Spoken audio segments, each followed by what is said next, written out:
So hello everybody, this is my talk. Let's e-commerce together and feel Plone right. Of course, Plone is always right. My name is Alessandro Pisa. I am a software integrator. I come from Italy, from a company called Retartle Technologies. Those are my email, the company blog, and my Twitter account.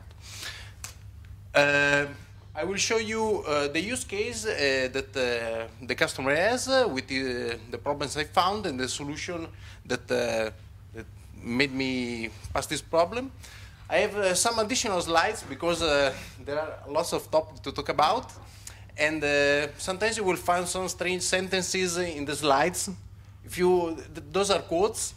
If you don't understand them, don't worry, it's normal. So the customer is a financial institute that has a lot of tools, application built internally, that manage economical data coming from different sources. And of course, they have numbers, very interesting number about money, about the time you pay your client, and if you are a good payer, and so on. And those applications are not presentable to the public, but the customer wants to make profit with this data and those applications, and wants to release those data applications to the world, and he needs to release those data with a lot of security. And we know that the security record of Plone is very good, and so Plone is a nice solution for that. So the idea is that the customer has applications and data, economical data that are interesting for a huge audience, and he wants to release to this audience those data, but of course he wants those data to remain just domain of the people that pay for that. And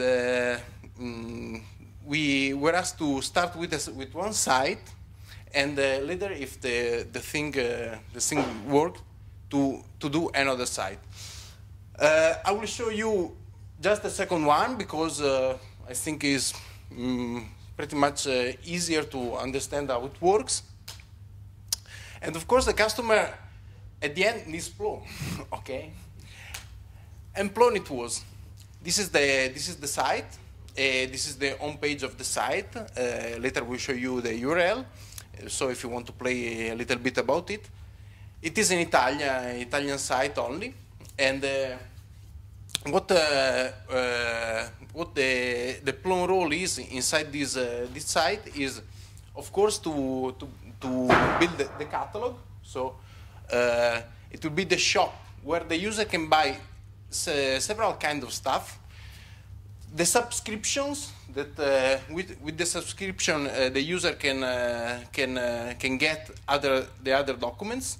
So we have a subscription for documents and reports. Of course, it is a role. Plone is an interface to the application that the customer built internally, and then we have the management of the customer, both from the front-end users and the back-end users. So we have a dashboard that a user that is registered on this site can use for controlling his data and what he bought. And the other thing is the customer management that is made on the back-end. And of course, the customer can manage the subscription and the documents and the reports they get. The typical use case in this site is that you search for a company. You can search in any company in Italy, and it will retrieve company information with the reports that came for free if some user has a subscription, and the documents. I will show you a small example of how it works. On the top of the site, in every page, there is a search bar where we can put the name of the company. There are we can search for the name or other data. For example, the registration number to the local chamber of commerce, and we can search. We have a small bar with very few results, with a map that tells you where your company is, and we get we can have free extra small reports. Or otherwise, we can buy small report, medium report, large reports, and documents. Of course, here we have a price. Higher is the size of my report. More information I have into, and I can go on.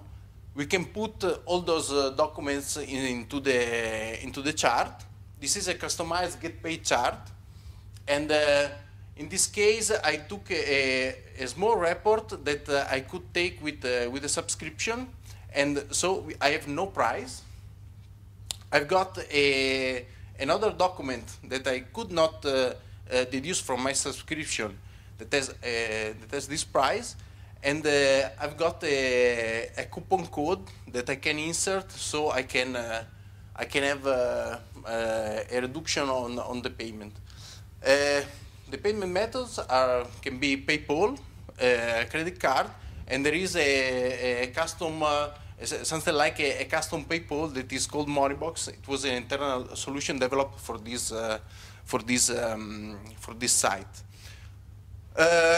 This chart is quite complex because it can have also different discounts, but I don't want to go in too much detail. This is an extra from a report. It is just the top. Of course, there are many more data about our company.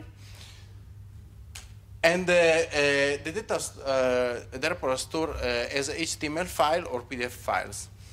Of course, we had problems managing the members and the security, because first of all, we have two kinds of users.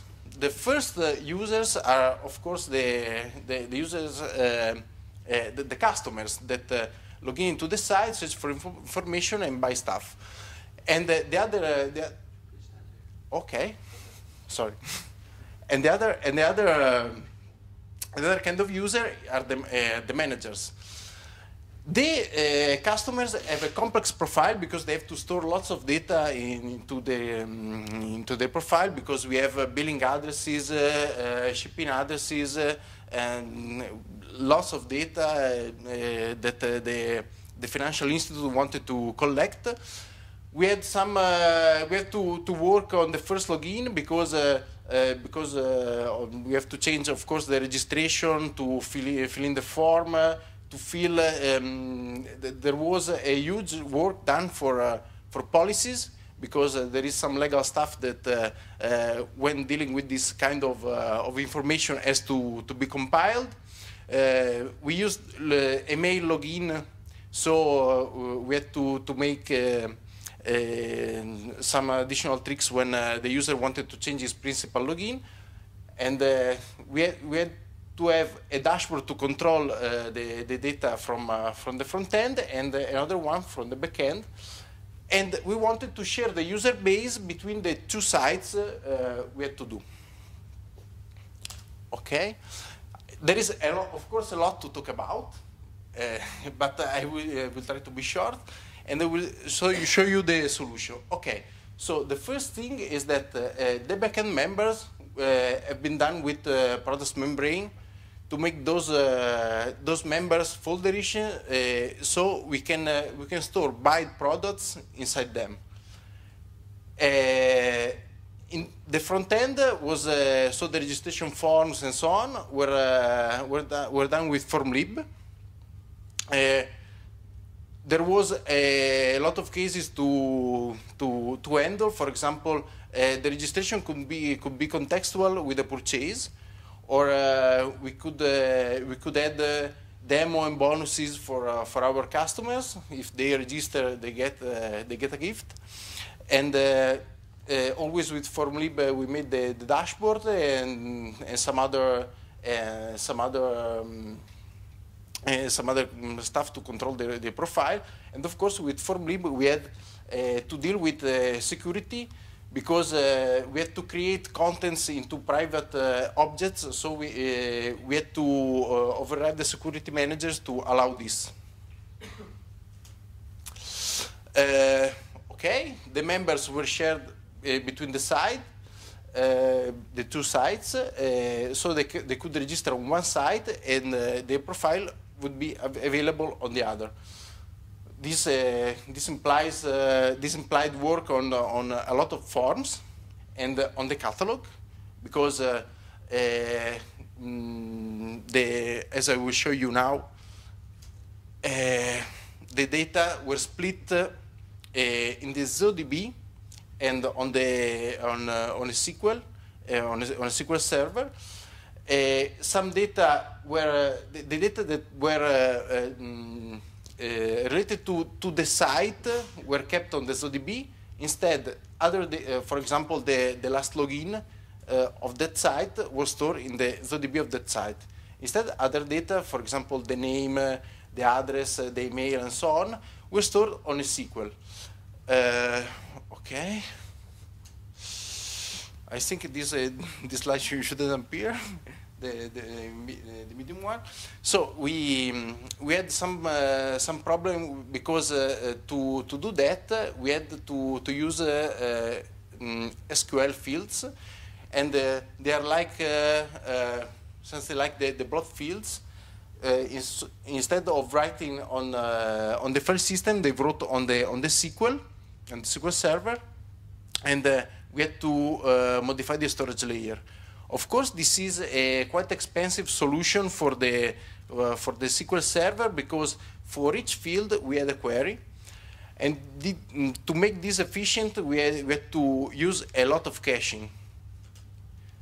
And what I learned is that for each site I will develop since now is that I will always use cached service views, like Plone context state and Plone portal state, and I usually now create a specific state view for my project with the stuff I will use more often, and that needs to be cached. This is the profile. As you see, there are lots of fields. I will go into detail of this form now. So the first, at the top, there is an authentication form, if the user is already registered. On the personal data part, there are some fields. Those one are with the name, the email. Here we have the address. We can specify if we are a company or a private member, if we want to be registered to a newsletter, or the password and something else. And we have a complex form for accepting the policies. Those one are text that the manager can control from backend. And if they change those policies, we have the user to accept them again. This is the dashboard that an authenticated customer sees about his profile. It is another complex form made with FormLib. It is divided in parts. At the top, there is this is the subscription, what you get with the subscription. For example, you can have 60 small reports, 36 small reports, or 20 large reports. And you can have it 5 for months, for example, of these 60, or 20 in a year for the large reports. This means that in a month you have to burn 5 reports, otherwise you will lose them. Instead, for example, in this case, the large report, you can wait the last day of the year and burn all your 20 reports. Then there are the user information part. This is what you buy or you download it with your subscription, and you can see the type of the product you had, the company which is related to, if it is ready or not. when you got it, and you can retrieve your data as an HTML or PDF. Of course, you have an historical. Also, these you have something like an historical part that gives you all the things you have, and here you see if they are active or not. This is the part of the custom PayPal, and there is a promotion box. There is at the bottom of the dashboard. There is also a form for the customer care. So. According to which is your request, you send emails with a different at a different mailbox, and changing the address will suggest you some predefined subjects. All this was controlled by backend. The relation between the address and the subjects. And now it is time to see what happens behind the curtains, because now we have seen the very surface of the application, but at the back end there is the customer management. I would focus on this one. There is a form for searching the members. For example, I searched myself because I was registered. And we can search for several fields. And we have also a functionality for exporting data in a CSV format. Okay. This is, of course, Membrane creates an archetype. So we have this separate solution to add data on from the customer point of view with FormLib, and on the backend with a normal archetype form. At the end, this can be quite conflictual, because we have an object and we assess it with two frameworks. So for this reason, we have to solve this conflict. And for example, I thought about lots of solutions to avoid repeating the job. For example, the validation. I wanted to reuse all the validation I did with FormLib, and there was a lot of a lot of custom validation for those forms. And for example, here I will show you a trick I did to use the FormLib validators. This is FormLib validators are just a function that if a condition is satisfied, it will return true. Otherwise, it will raise an exception with a docstring. And with this class, some FormLib validator wrapper, I can just reuse the defined FormLib validator, passing it to the init of this class that implements the iValidator, that is something related to the product validation machinery. And the init will set as a validator the function I passed, and it took the name as the function name of the FormLib validator. And this one lets you save you some of your time, because, for example, if you have all your 20 validators, or custom validators for FormLib, you have just to add 20 of those lines. You write this code once, and then you simply register for the validation machinery all your validators like that. There are some other FormLib tips, because the FormLib forms are not over. There was this nice form that was to handle what you get with the subscription. In addition to the report you can download each month or each year, there were also bonuses, and the user wanted to have full control of what he could have. The form was so complex that even they needed something like a legend with instruction to compile it.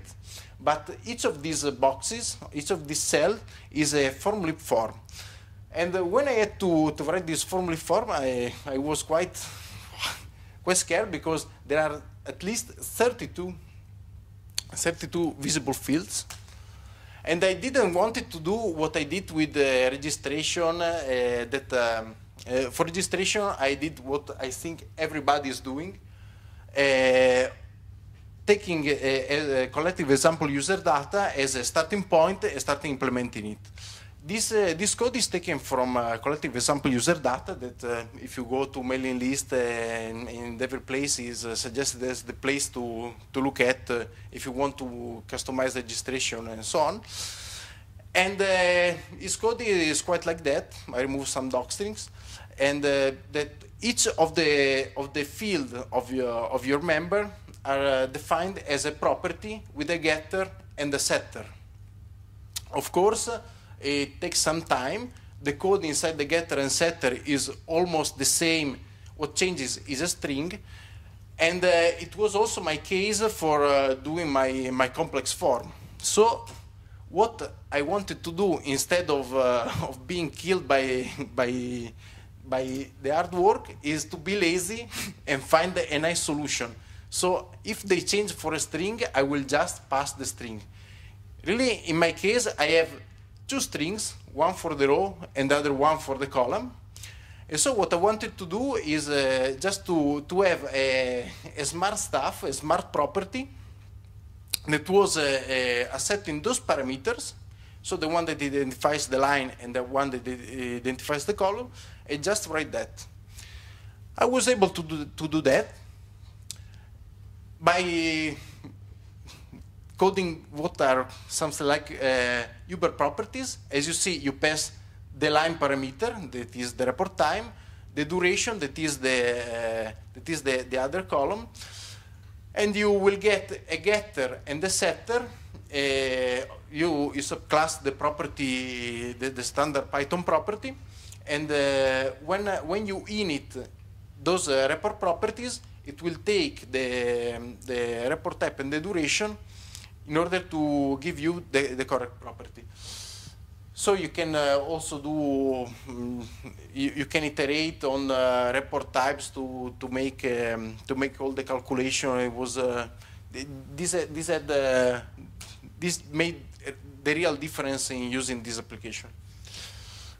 This technique can be used, for example, in many cases, not just for, it could be used, of course, for collective example user data, but it can also be used for working with property sheets or with a registry, but it is also using outside the Plone world, of course. And well, at the end, I found a smart solution for doing less job, for setting up archetypes and formlib to work together. But what I learned is that when you start with the framework, it is better to use that one. So even if Membrane uses archetypes, perhaps it was better to make all the forms with formlib in order to avoid those small conflicts. Because another thing that differs between archetypes and formlib is that archetype is working with strings. Instead, formlib prefers Unicode, and so this may lead to conflicts. Okay. So I think I can thank you. Thank you for. If I talk too much, I hope I was quite scared to be late. So perhaps I spoke too quickly. But if you want to hear about something else about this site, I have a lot of bonus tracks. I have additional slides to talk about it, because we had some problems and I think some nice talks about scheduled jobs, about get paid, of course, about some metric software to measure how those sites were approached. some solution for the SEO and the web services we use to integrate with the application on the backend applications.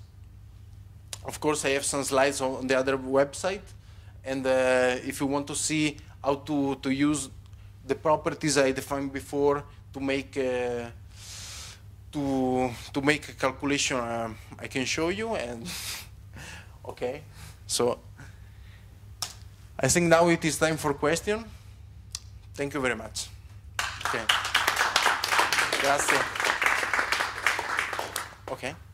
Yeah. What parts of Git base did you use? Okay. So we use the cart.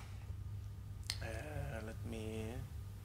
We use mainly the cart and the order, and so we skipped completely the violet part and the portlet part because we had our custom cart that was simply a formally page. Did you use the workflow and the shipping calculation? Yes, we use the workflow. I have also some slide on it. Really, there is the ARI workflow. Okay, where is it? Did I skip it? Okay, so this is those are some slides. Okay, so what we used with the get paid are the items, how the items are inserted into the cart and the order. Of course, we use also the payment processors that were plugged in custom. And we also added to the cart some products that were not the product that the user at the end buys.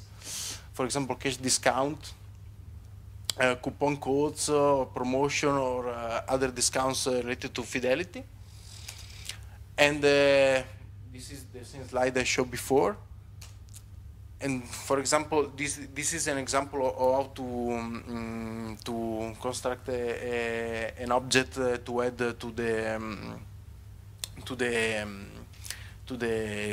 the chart, and it depends from the workflow that it comes from ARI workflow. And this workflow in reality does nothing because those deductible reports are the one that you take off from your subscription. So at the end, you don't fire any transition when you finish your process. You don't have any shipping status because those data were not shippable. The shipping part is to store objects inside your membrane folder. Okay. Don't know if I answered your question. Complex, I know, but I didn't understand it, but I know that it's too complex to explain it like in half an hour anyway. Okay, maybe later we can see. There is also the item for film workflow that is registered like that. Did you include anything back from this work? Sorry? Do you publish this work? Unfortunately, no. But I wanted to make something like those properties that I showed before can be handy, for example, for dealing with property sheets. And I found out that I use it quite often in my projects. So, for example, if you have to handle with lines or with the registry and other stuff, and at the end, because of time, some management screen instead of having something like a data grid field, end up with having a text area, and you have to put in each line a value. And if you want to store it, for example, on a list properties, those stuff, you can say, okay, I take the text area, I would split it in lines and save it as a list in the property sheet. and when I get those data back, I will take all my list and I will join it with new lines to present it those data in the text area. This is a typical use case. And I found out that I used this trick in many management screen, and I think it is time to release something like in a collective properties data, this stuff. Yeah, because also for the registry it could be handy doing something like that. Because when you use from lib, usually this job is done by the widget, because the widget takes the text area and splits it in line. You can define the logic there if you want. But with this approach, you can take the adapter with all those properties even outside the form part. You can just take your adapter and then access your properties with the adapted context. Okay. This sounds like quite a complex project. Yeah. You know, are there any sort of standard add-ons for Plone, like an all-inclusive web shop module like you have for WordPress or Okay. This had huge customization, of course, on the get paid part, but recently I heard about on PyPy that there are something like a collective cart that I saw it something like some weeks ago, and I think it was developed by He did a card, okay, the cart part. but maybe he did another card. Maybe many people do cards. Yeah. Maybe some lines did a card too. This well, maybe we can check it on PyPy. Okay, so If you have network. yeah, I think yes. I hope so. Okay, so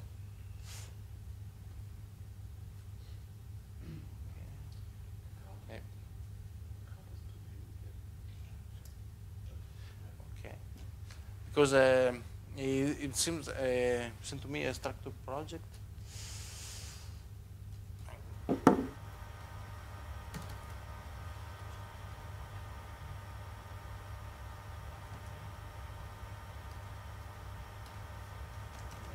wait, there is this one. Okay, I was checking this before starting. You see those are visited. There is a collective cart core and the shipping and the shopping stuff. I didn't have time to use them, to test them, and but I was curious.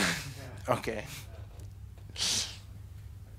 So, anybody else has some question? Yeah? Yeah, on the summary you mentioned about SAP integration. SAP. Yes, SAP. SAP. Oh, okay, yeah. We had some web services to send the customers' data and the invoices to SAP, and we had those web services handled with ZSI. I don't know what do you use for talking with web services. Does anyone had some experience on Suits or ZSI beside the guy in the back? Okay, and so maybe I will. Where are you? Okay. Coming. There were anyway, as you know, the customer data on SAP has a lot of information, and I don't know. Okay, this is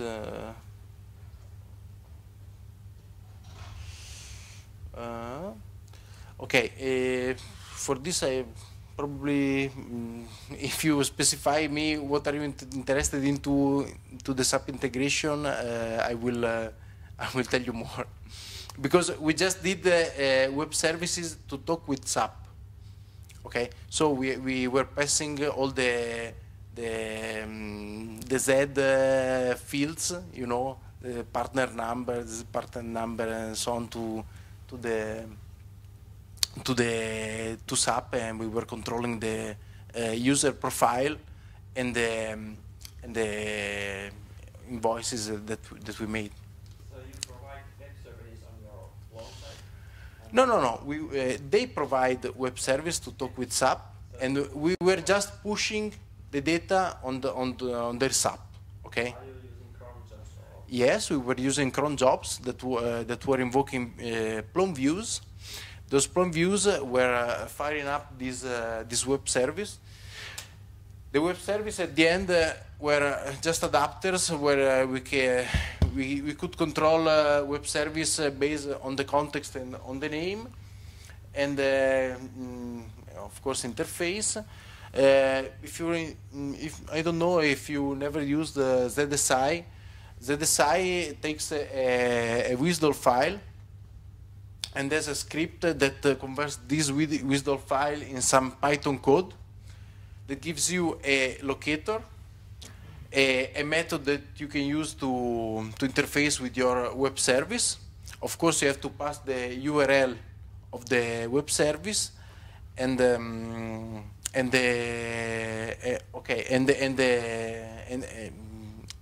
the sub method that you will call. Of course, this method will pass the sub data to the web service, and you will get an answer that is that typically, in the case of that web service, was which user he was able to process, and you could say, okay, I have updated those data to SAP is aware that my user changed the profile, that I have those new user, that those user bought those stuff, and the next iteration he wouldn't synchronize anymore those data because he knew that they were already synchronized. Okay. Sorry, you see that those slides are not quite finished, but I prepared something like 70 slides. Okay. Is there any other question? Okay. So thank you very much.